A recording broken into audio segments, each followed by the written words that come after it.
क्या सत्य और धर्म के लिए सब कुछ त्याग सकते हैं? राजा हरिश्चंद्र सत्य और धर्म के प्रतीक माने जाते हैं। उनका जीवन हमें यह सिखाता है कि सत्य और धर्म के मार्ग पर चलने वाले को कितनी भी कठिनाइयां क्यों न सहनी पड़े, अंततः विजय सत्य की ही होती है। उनकी एक प्रसिद्ध कथा है जो आज भी हर युग में लोगों को प्रेरित करती है। यह कहानी उस समय की है जब राजा हरिश्चंद्र अपने राज्य में न्याय, शांति और धर्म की स्थापना में लगे हुए थे। उनके राज्य में हर कोई सुखी और संतुष्ट था। उनके राज्य में न कोई झूठ बोलता था और न ही अन्याय होता था। लेकिन सत्य की इस पराकाष्ठा को परखने के लिए आर्षि विश्वामित्र ने राजा की परीक्षा लेने का निश्चय किया। एक दिन आर्षि विश्वामित्र राजा के दरबार में पहुंचे और उनसे दान की मांग की। राजा ने आदरपूर्वक पूछा, हे ऋषिवर, बताइए आपको क्या चाहिए? ऋषि ने कहा, मुझे आपका पूरा राज्य चाहिए। राजा हरिश्चंद्र धर्म और सत्य के प्रति इतने समर्पित थे कि बिना एक पल भी सोचे उन्होंने अपना राज्य, धन और हर संपत्ति ऋषि को दान में दे दी।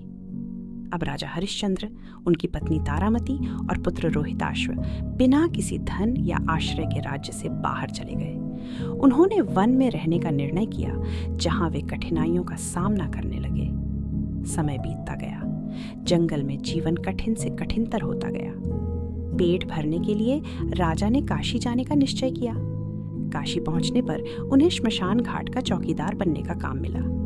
श्मशान की भयावहता और वहां की दुर्गंध में भी राजा ने अपना धर्म नहीं छोड़ा। वे हर दिन सत्यनिष्ठा से अपने काम में जुटे रहते। उधर उनकी पत्नी तारामती ने दूसरों के घरों में काम करना शुरू कर दिया ताकि किसी तरह परिवार का पेट पल सके। कुछ समय बाद एक भयंकर विपत्ति ने उनके जीवन को और भी कठिन बना दिया। उनके पुत्र रोहिताश्व को जंगल में एक विषैले सर्प ने डस लिया, जिससे उसकी मृत्यु हो गई।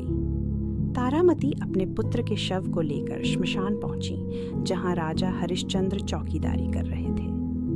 अपने पुत्र का शव देखकर राजा का हृदय फटने को हुआ, लेकिन उन्होंने अपने कर्तव्य का पालन करते हुए पत्नी से कहा, श्मशान में प्रवेश के लिए कर देना होगा। यह नियम सबके लिए समान है, चाहे वह मेरी पत्नी ही क्यों न हो। धर्म से मैं कोई समझौता नहीं कर सकता। तारामती के पास देने के लिए कुछ नहीं बचा था। उन्होंने अपने गहने उतार कर राजा को दिए, लेकिन वह भी शुल्क के लिए पर्याप्त नहीं थे। तब तारामती ने अपने वस्त्र तक देने का निर्णय किया। यह देखकर राजा का हृदय पिघलने को हुआ, लेकिन उन्होंने अपने धर्म का पालन किया और शुल्क लेकर ही शव का संस्कार करने की अनुमति दी। यह करुण दृश्य देखकर आकाश फट पड़ा। अचानक आकाशवाणी हुई, हे राजा हरिश्चंद्र, तुम्हारी सत्यनिष्ठा और धर्म के प्रति अडिगता ने देवताओं को प्रसन्न कर दिया है। यह एक परीक्षा थी और तुमने इसे सफलतापूर्वक पार कर लिया है। तुम्हारा पुत्र जीवित होगा और तुम्हें तुम्हारा राज्य और सारी संपत्ति वापस मिल जाएगी। अचानक रोहिताश्व जीवित हो उठा। राजा और रानी की आंखों में आंसू आ गए, लेकिन ये आंसू अब दुहक के नहीं, अपार खुशी और संतोष के थे। उसी क्षण आर्षि विश्वामित्र वहां प्रकट हुए और राजा को उनका राज्य लौटा दिया।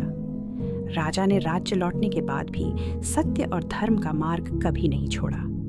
यह घटना यह सिखाती है कि सत्य और धर्म का मार्ग कठिन जरूर है, लेकिन अंततः इस मार्ग पर चलने वाले को विजय और सम्मान ही प्राप्त होता है।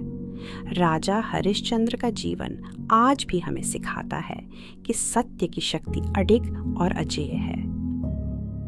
अगर आपको हमारी कहानियां पसंद आईं तो चैनल को सब्सक्राइब करना न भूलें। नई कहानियों के लिए जुड़े रहें। धन्यवाद।